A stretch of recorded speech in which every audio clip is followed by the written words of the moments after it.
Epik Mellon podcast, conversations with the real humans behind broadband networks, cybersecurity, and the future of communications. Brought to you by QA Cafe. Hello, everyone, and welcome to another episode of the Epik Mellon podcast. I'm your host, Jason Walls from QA Cafe, and I'm here with Ann Olivo, who wears many hats like I do.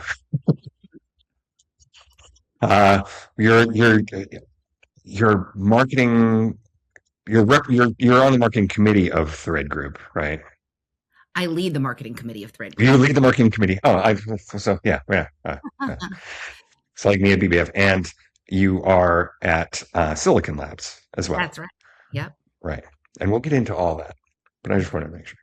As always, this podcast is brought to you by my employers at QA Cafe, and the views expressed by myself or Ann do not reflect those of QA Cafe or its ownership, and the same goes with Silicon Labs and any other organizations that we represent in any way, shape, or form.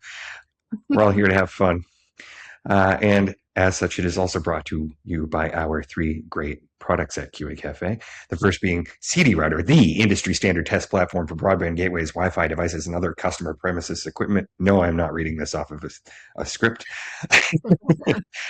With over 10,000 test cases developed by industry experts who are sitting behind this screen right now, that is fully automated, integrates with your CI/CD system, and helps you build better products overall.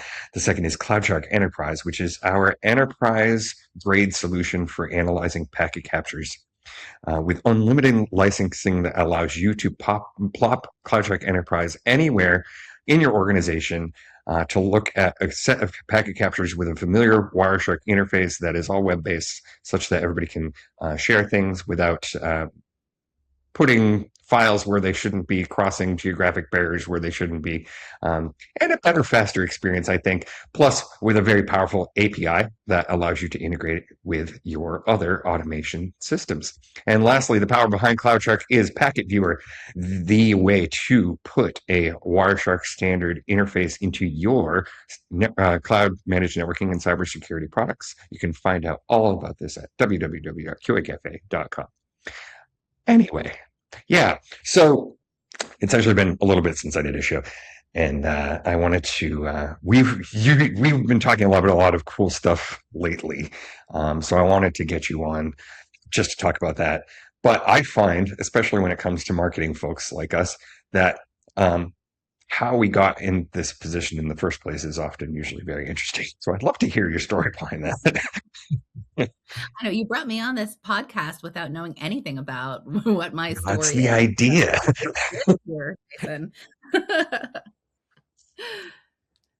Well, so where do you want me to start? Do you want me to introduce who, what I do? Yeah, no, go ahead. Go ahead and work backwards if you want to. But like I said, it's like I've found that almost none of us get into networking on purpose, right? Sure. Yeah. Yeah. So do you want me to work backwards from the beginning or from where I am now?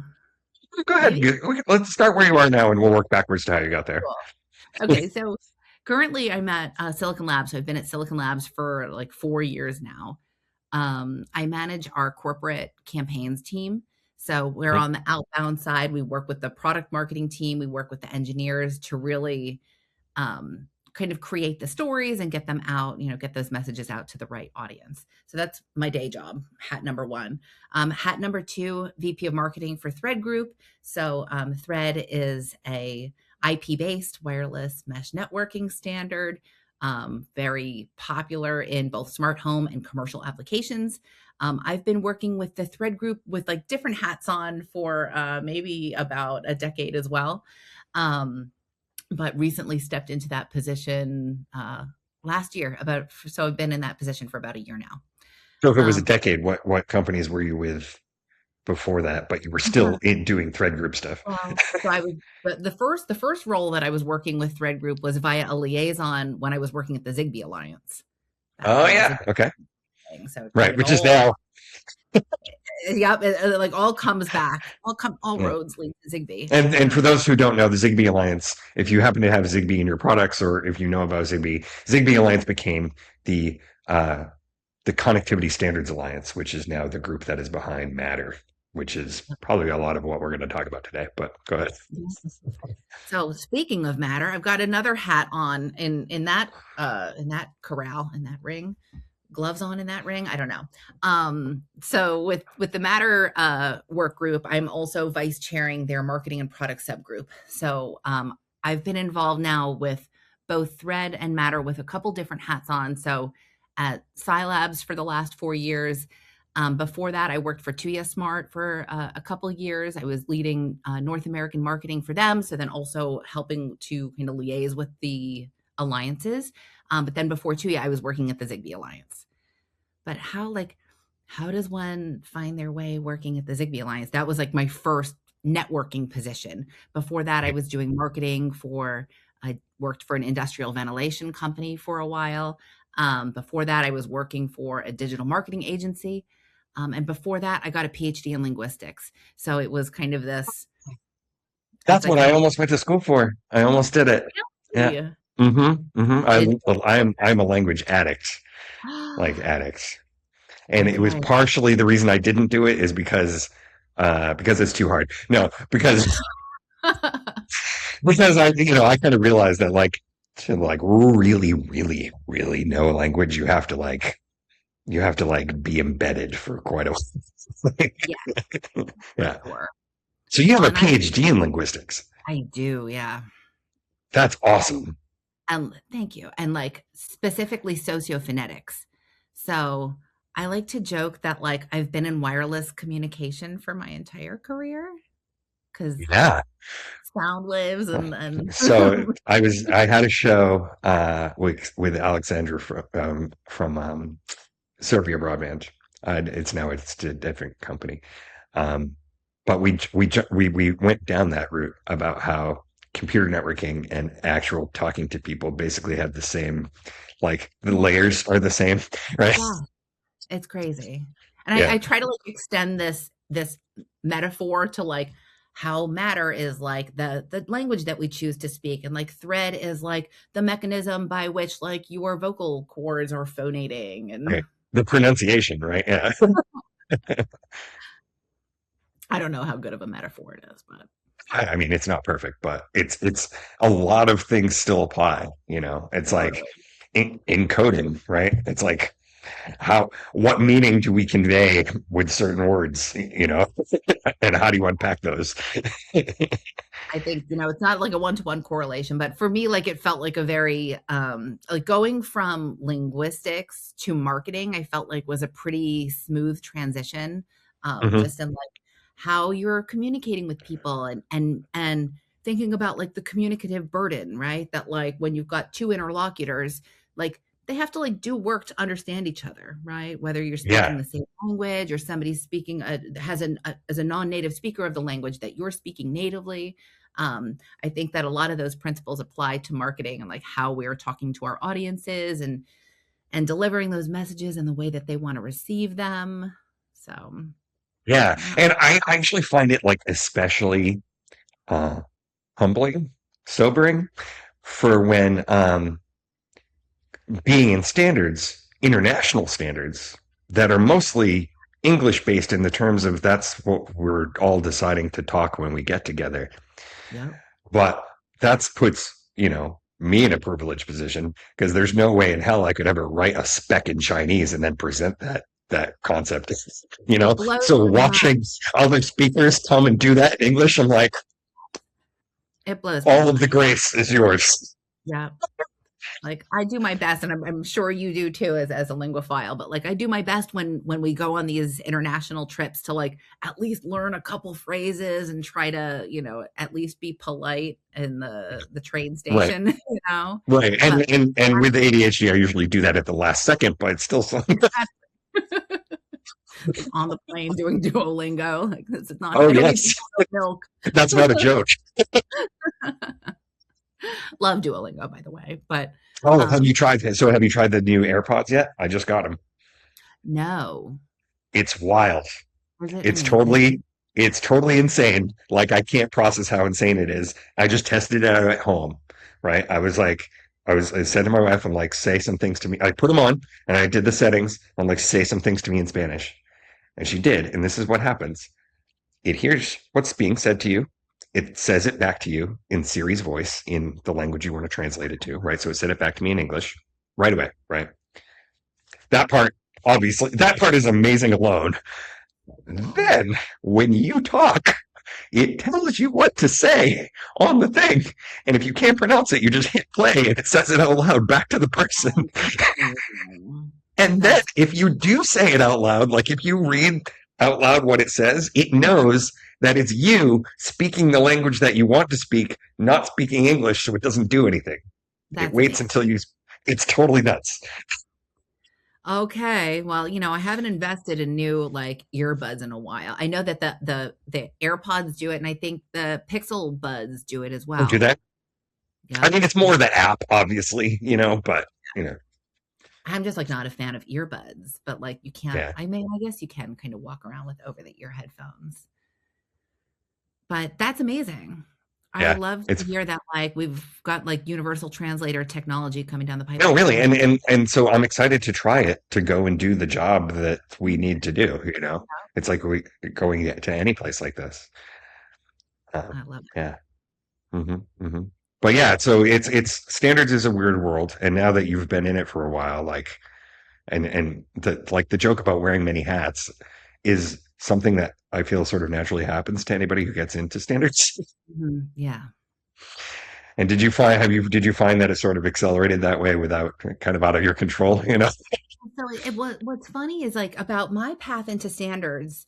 So let me tell you a quick little story about like how did I get into standards in the first place, and like how did I go from like industrial ventilation from to networking. I was moving, so I used to live in Houston, and I was moving out to California to be closer to my children's father's side of the family, and was just looking for jobs. Right, this was 10 years ago, looking for jobs on LinkedIn in the area. Right, I'm in Vacaville, which is kind of halfway between San Francisco and Sacramento, vaguely. So I was looking for jobs in the area, and there was a job opening at the Zigbee Alliance, which is headquartered in Davis, California. So Davis is like 20 minutes up the street from where I am. And there were like, jobs I was applying to, but I was like, Zigbee, I think I know what Zigbee is. I don't understand what an alliance is, but I come from a family of electrical engineers. And so I Oh, remember cool. at one point, so my father, who's now retired and enjoying retirement in Florida, he worked at Stony Brook University and he was a lab manager. And I remember at one point, he used to do a lot of, labs with the students in the electrical engineering program. And he came home one day and he was telling me about this project that they were working on using Zigbee. And I don't know what they were turning on a light switch or something, but it was a kind of a basic getting started, introducing the kids the students to wireless networking. And so I saw this job posting, was like, I recognize Zigbee. I'm going to apply to that one. And like, for some reason, they wanted to talk to me. And like, it ended up being an excellent fit. So, going from my background, like, I think another analogy that we love to talk about in standards is like drinking from the fire hose, right? Like, you're coming in here and you're going to start drinking from the fire hose. Like, all right, I got it. Not a problem. It's a But what I love great so much, analogy. It's exactly what it is. it's like, here you are, get ready. uh what I loved so much about it, like very early on, was like how academic it all feels. I love Mhm. the formality of the meetings and the collaborative nature of it. Back when I was in academia and like presenting academic papers, like I used to get very nervous because who's gonna like tear down my ideas. That's not really what it is, right? We're kind of challenging each other so that we come to like the best understanding. So Right, that was right, kind of right, what right. really got me jazzed up early on about standards. So it was, I think I have just a different pathway, right? Because I don't think maybe it's not like the standard, the standard path to get into standards to work for the standards body. Um, so it was yeah, seeing it from like the alliance side of things and then moving into companies that then like continued to work with the alliance. hmm Was really interesting to kind of see those perspectives, and then like also helps to work within those bounds because you understand the processes. Right, right, right, right. It's not everybody's jam, but man, that's my jam. I love it. Well, no, and it's interesting because, And that's why I asked about like the previous companies thing is that like that happens that's weird. It's weird, right? It is weird that we have a position in an organization that we're paid to go to, right? Like we're doing it because our companies have Yeah. interests when we go Yeah. there. But at the same time, the relationship that we have with that group of people transcends that situation, right? Yes. And we know, and we like there are people that I've known for 20 years, like Hmm. as a result of this. I joke how it's like there's some of these people I see them more often than I see my friends. Totally. Well, and for me, I work remotely here in California. My company's HQ is in Austin. We've got offices in Boston and Montreal and Rennes and all over the place. And oh, I guess I should mention we also have an office like in San Jose, but San Jose is like on a bad day, like 2 hours from here. So not really commutable for me. So Yeah. I work remotely all the time, but I even laugh that like I had a former colleague, she's no longer working for Scilabs, but she lives here in the Bay Area, and we never would see each other unless we were like in Amsterdam for a meeting or in Singapore for a meeting. Like we never see each other on the day to day, but we see each other all over the world. Right. Right. Which is it's a very, very different. I have a hard time explaining it to people. But they're Yeah. like, "Well, what is exactly your job?" And I'm like, "Well, my teenager describes it as my dad goes to bars to make rules for the internet." But I love that. That's actually brilliant. it's really good, right? That's really And I always joke how that's literally true because, like, with the user services platform with TR369, we literally wrote it on a napkin, like I believe it. that, I don't know like not the first time it happened. right? That's so funny. Yeah, No, I do think it, yeah. it is so hard though, like I feel like for standards people to really like, obviously our companies have us involved because it's really important. Like I know that that's really important for Scilabs. We've kind of always done that, and that's kind of how we've operated in building these technologies. But it's also really hard to kind of quantify the relationship and like the value that you bring back from alliances and the value that you're contributing to alliances. It is When I very difficult. Yeah. It's so difficult. When I first started, so I'm in a marketing position now at Scilabs, but when they brought me on to their alliances strategy team because at the time it was identified that like, hey, like we're involved in all of these standards, we're involved in all of these different organizations. We really need kind of somebody to connect all of the dots, right? So we had this small team and we were looking at, which specs are we contributing to and how does it align with our roadmap? Um, but having a team like that, I think, is a real luxury. Most Hmm. companies don't have the resources to dedicate to No. that And thing. and there've been a lot that I've seen that have cut back on that, right? So Yeah, like there's a lot of people I know that literally standards is their only job. Like that was their job description. And yeah, that has kind of gone away a lot, yeah, you know? Yeah. yeah. I mean, there's still some, right?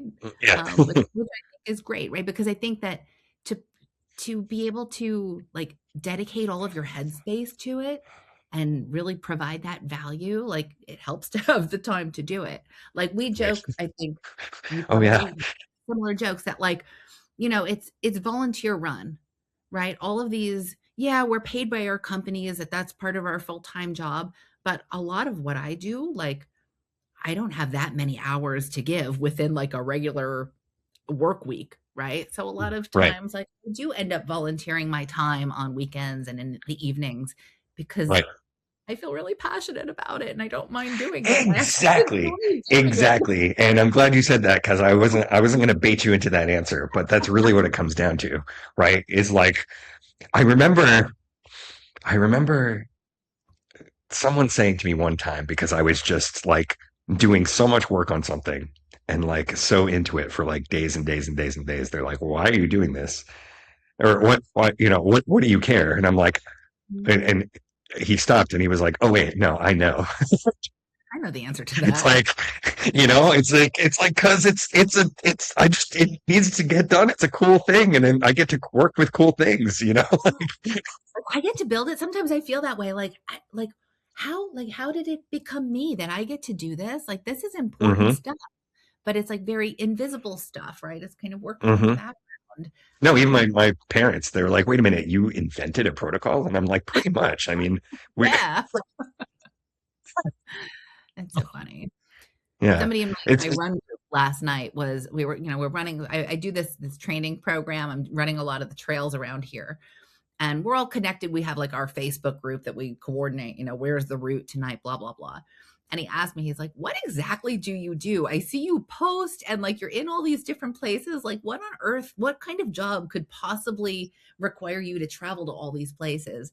And I try to explain it the best I can, but one of my best friends, my surrogate sister, Heather. She was convinced I was in the CIA. like this is clearly a front. That can't be real. Just don't That's believe it. Croatia. What are you doing? That's so funny. Yeah.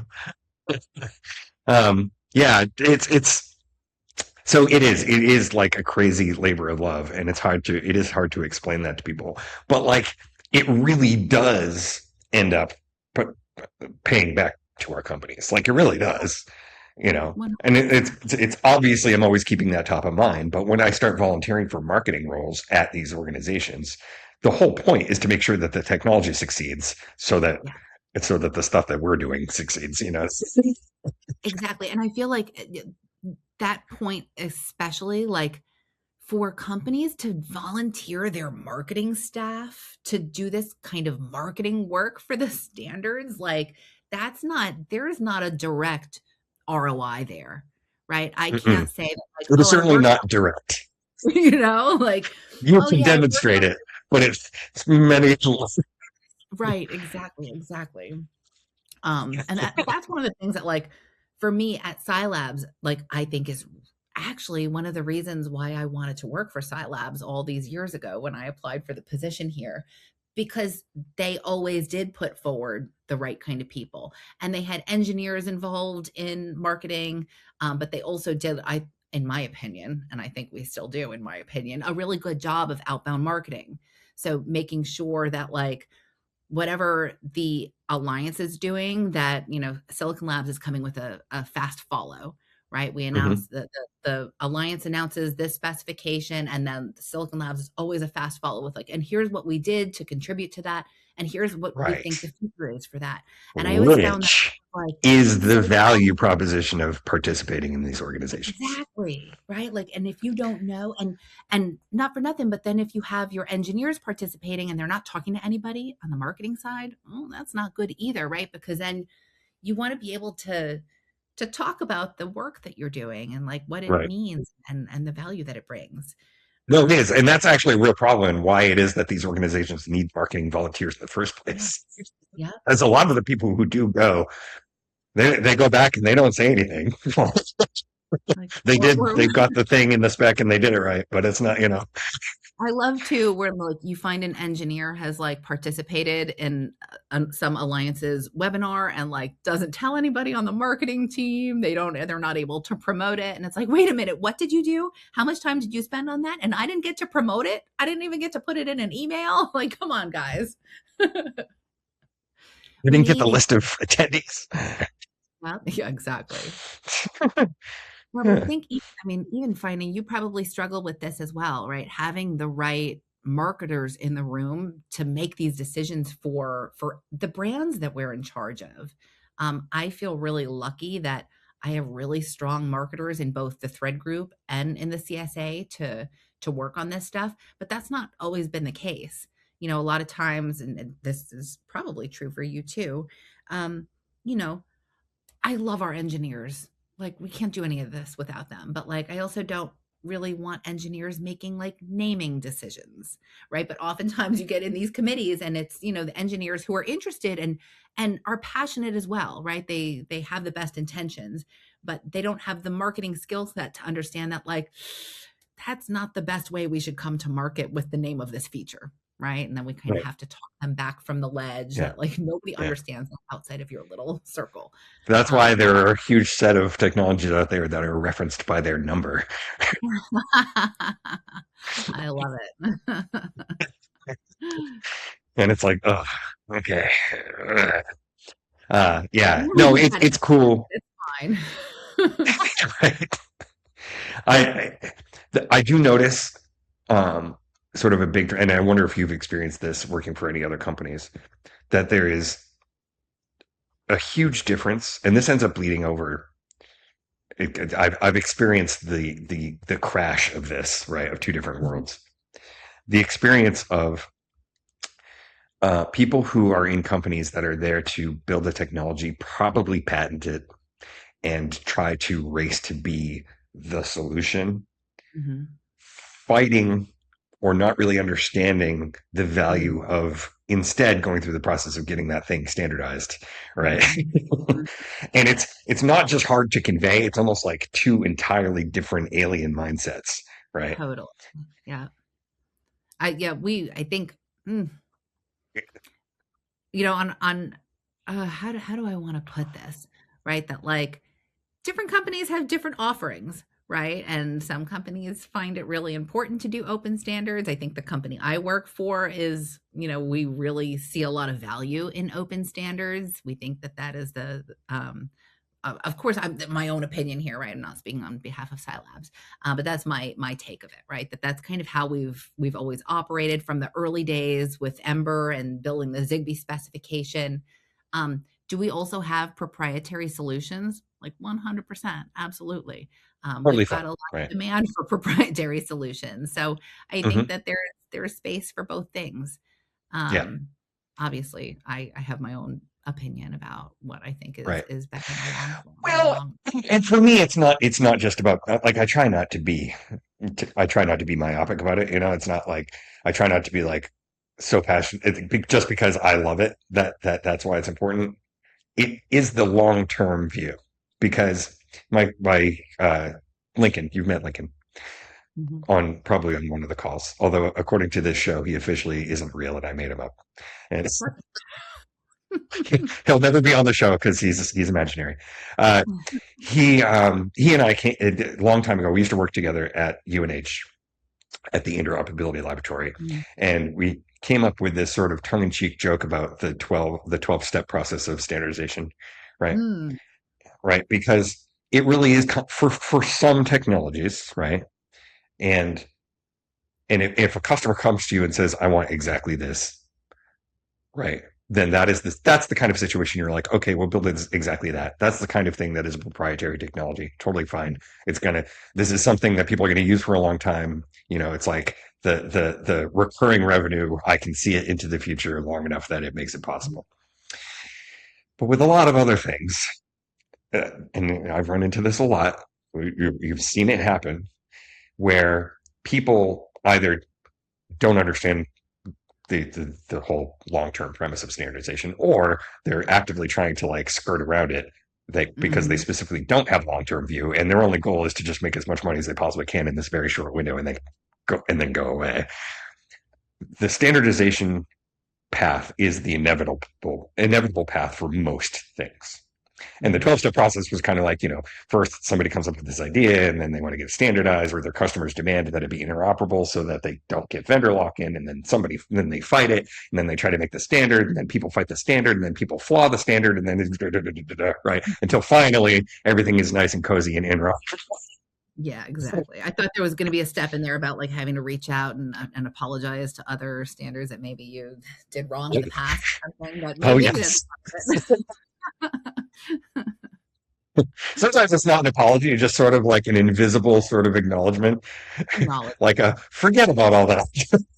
I was telling you about 5 years ago. Hmm. Don't worry about that one. But yeah, I sincerely believe that it's not the best idea just because it's cool. It's the best idea because it it is usually inevitable. It is the long term view, and if you Yeah, are getting into that sort of thing ahead of time, then you're going to be at a significant advantage. Well, and I think it's another reason why you really need marketers involved, right? Not just outbound marketers to write content and collateral and think about, color and branding and things like that, but to have product marketing folks and product managers on the front end to say like there is a real market demand to do it this way, right? I've seen instances where you have engineers who come in who like want to build a thing again with the best intentions, but like if there is not a market demand for it, then what are y'all doing? Like what are you building Mhm. for? So I think having that marketing perspective is so important and so, you know, can be scarce sometimes. No, and I think you're right to differentiate it like that because it is hard to it's hard to sort of make people understand that marketing is really like four different things, Yes. right? It's Yes. not just what you say and how you say it and what it looks like and how fancy it is and how, what your spin is and what channels you're trying to get into. It's not that. Product marketing is very cool. And getting people, I don't know, have you ever read Obviously Awesome No. by Mm-mm. now I forget her name. It's a great book. It's basically she was a technology marketer, or originally an engineer for IBM, and she sort of took this whole idea of can rather than having product positioning just be you, this 2 sentence thing that you do and you think you're done. Mm-hmm. She did this whole process for doing it, and it's awesome. It's really fun because it does Let's do exactly what we that. I gotta check and it out. it's really cool because she has a podcast too. It's great. The I'll actually tag her. I don't think I've ever brought her up on. Um, it it's very very relevant to what you were just talking about when it comes to the engineers in standards trying to build something and then Mhm. not understanding the thing because they are starting from features and most engineers do that. And you have a lot of people who start companies who are engineers who are very excited about the solutions that they've come up with, Mhm. but haven't thought about what exactly it is and what value it actually provides, right? and and how people are going to perceive it and understand it. And she takes you through that whole exercise. And what I like about it is now, starting to use it for standards and be like, listen, tell me everything about what it does. Then tell me how that benefits somebody who's using it. Then tell me the actual value that it's providing to the company that's doing that thing. Mhm.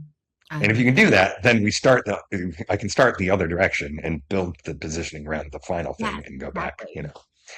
Well, Yeah. I love this because this is an approach now, like that's kind of how I, within the groups that I work with, right? That's the approach that we take now is aligning first on like what is the actual messaging, working very closely with the engineers, like what did we build? Like what we're like going back to like the original like use case proposals of what problem were we solving for? And like it's oftentimes, maybe sometimes, I don't know, often, like the thing that gets built doesn't always answer or address those initial concerns, right? Maybe it's morphed a little bit. So then we need to do some massaging of like, what exactly was it that we built and who are we building it for? But Mhm. I have found now that like taking this approach where you get really crisp on the messaging piece with the engineers just makes it so much easier for all the downstream assets to just flow out And of do it it. right away. Do it right I away, know, right? I can just generate a blog and I don't have to then Especially with find. AI, Yes. Oh, not to go into your opinions about it or not, but like if you can have some baseline thing like that yes. and you feed it into a thing, it makes it very easy for it to generate things for you. I mean, it's easy, but like also I need to remain employed and I am a very important piece of this whole No, no, process. no. But Well, like, if you want to go down that road, the very, very short thing that I have to say about that is that the whole AI replacing creative people scare is only really true for people who would be doing what AI does, right? You right. actually have to be better at your job to use Yep. AI. Yes. I agree with that. You have to be good enough that you can look at it and know that it's crap. Yes, exactly. Ooh, I've got some anecdotes about some poorly produced assets before, but maybe we No, won't it's get true though, right? And so it's like you now you're just now it's like another level up. Like you need to be an expert to use AI to produce content. You yes, have to. 100%. And like for us, like especially because we're talking about these like very minute details about, what did we build and like what does it actually mean? So it's one thing to take that messaging doc, generate a blog, and like did the blog like is that really did it capture the essence of what we built? And I think it still takes that human thought because if you read it at its face value, sure, it sounds great, but it Hmm. might not reflect reality. Even though we've done this Right. excellent job of creating this messaging and going through the whole process, really understanding like because we're humans and we know how that's going to land. So Hmm. Hmm. I'm Yeah. with you 100%. I think that using these tools, like yeah, do I use these tools? Like, absolutely, every day, and it's making it so that I can be more efficient. I'm not having to, Hmm. like, use my brain power to start a simple draft of a blog. Blank page syndrome. Blank page syndrome is the thing that I use Yes, it for the yes, most, right? Because as long exactly. as I have, it's funny because I also think of it as like editing something that somebody else wrote, right? Yes, If exactly. I'm editing something that somebody else wrote, oh man, I'm here, like let's go, right? And then I love too that, like, because I'm, like, a sensitive person, that I'm like, "Oh, I don't have to, like, tear apart somebody else's writing." Right? It's not human that it did it, so I can be, like, ruthless when it comes to editing this, and I don't have to, knock it Just all don't down. tell the AI that you were being ruthless, and in the event that they become sentient, you want them, That was a really nice try. I talk to my bots that way anyway. Like, I love what you did on the first pass, but let's try that again. Got to glow and grow those little bots. right? Right. It makes me wonder if there's some people who are like, "Did you even listen to what I said?" Yeah, Actually, yeah. I forget where did I see this study published, but they were looking at like how people interact with their AI engines. And they found that like people who were polite, like the humans that were polite and used please and thank you, like ended up getting better responses from the engines because they're Right? mimicking how people talk to each other, right? They're looking Oh at yeah, forums like, are you arguing with each other? Are you being like super rude? Or are you being collaborative? And right, turns out you get better outputs when you give it better and nicer inputs. So right, don't use right, right. those. And it always becomes exponential too, because once you go down a certain Yes, yes. road, it's like, oh, is that the road we're in now? Everything I say is going to be in that context I'm from here with on out, you. right? That was so insightful. Yeah, no, it's awesome. But yeah, no, it's been very, very successful to use it. Not to write standards. I would never do that, but Mhm. um, for a number of reasons. But to sort of help to really help paint the picture, right? And Yeah. and sort of help people along. And standards have come from a very weird world too, because the other thing that I really run into is the officialness of organization, the big original organizations, like the ITU, Mhm. right?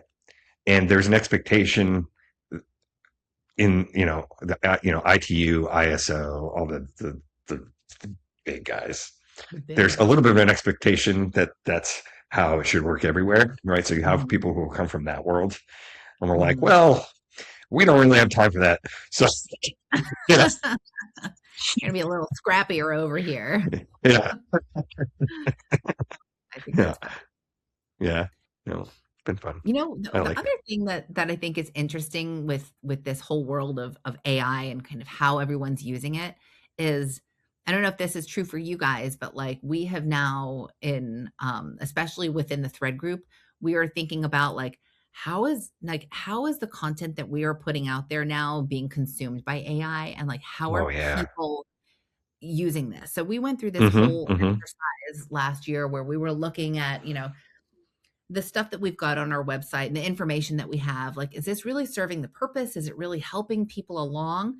And so we've leaned on AI a little bit to start asking these questions into different engines. How do I get started with Thread? And like see what it spits back. Right. And then Right. Right.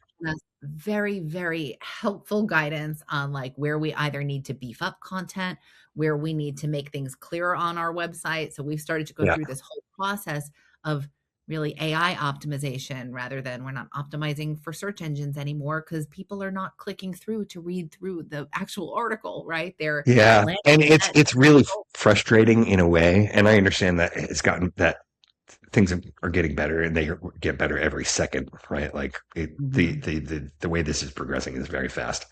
mhm. Um, but like it's a little frustrating because it was never intended as a search engine, Yeah. right?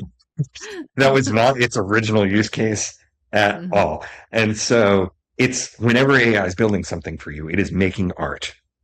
It is mhm. always making art. It doesn't matter if that art is information. It doesn't matter if it's poetic. It doesn't matter if it's Mm, actual images. Everything mhm, it does is art. And so that's why it doesn't know if it's wrong, right? mhm. And you can tell it, but it doesn't even telling it doesn't tell it that it's wrong. It Yeah, just goes back and redoes the algorithm over again, right? right. And That's so true. like Never it really thought never about stops and says, "Oh, I don't know." it. Right? And so using for a search engine is kind of terrible because it's going, you have no idea if it's producing the right results, right? Yeah. And so it is, you're right. It's very important to ask it about your products Yeah. because people What are are you people are now doing it even though it's not the use case. exactly, exactly. And it's like, how do you possibly optimize something for something like that? I don't know. You can actually ask AI, well, how should I optimize my website for you? And it'll tell you. There are a couple things we're doing, right? But what's funny about it too is that like some of the recommendations, right? Because we're looking at the best practices and how to do this. And one of the very simple recommendations is put your content in bulleted lists. Well, y'all, like we've been talking about putting website content in bulleted lists for 20 years, right? Like that's not new. We Humans want it to prefer, look nice. but I did have some very wordy text paragraphs that needed to be converted to bulleted lists. So, Isn't that funny? Everything comes full circle. yep. Yeah. But eventually we will have AI writing standards. Will we? I don't I don't know. I asked it one day, I was like, if I needed a protocol to do XYZ, what would you do? And it was pretty insightful. It's pretty insightful. Wow. Yeah. Okay. And then put it in front of a room and then have all of the competing Yes. companies tear it apart. So I guess as a Right, first pass, right. maybe not. All right. Cool. Well, thank you for coming on. Um, it's like I Thanks so said, I much feel for having like me. This was fun. I feel like but the whole point of this show is for people to understand all of the people that touch the technology that you are using right now. And there's a lot. And there's so much that goes into this stuff, Totally. It- and there are very, very many people who are very passionate about it for no reason that are helping to make sure this stuff. I didn't choose the alliance life, but it certainly chose me. I love it. Cool. All right. Thanks, everybody. It's like I said. If you've never heard of Thread, or if you have, I'll put all those links in there. There's a lot of we didn't even touch on the actual technologies very much. We could do a whole other show about that. Um, Okay. and but I'll put some of those links up there just so you can sort of see what we're talking about, what we do. Do subscribe to this so that you can get great content like this all the time, either on your podcast platform or on YouTube. And above all, own the nerdy things that you love and have fun doing them. Thanks, Em. Thanks so much, Jason.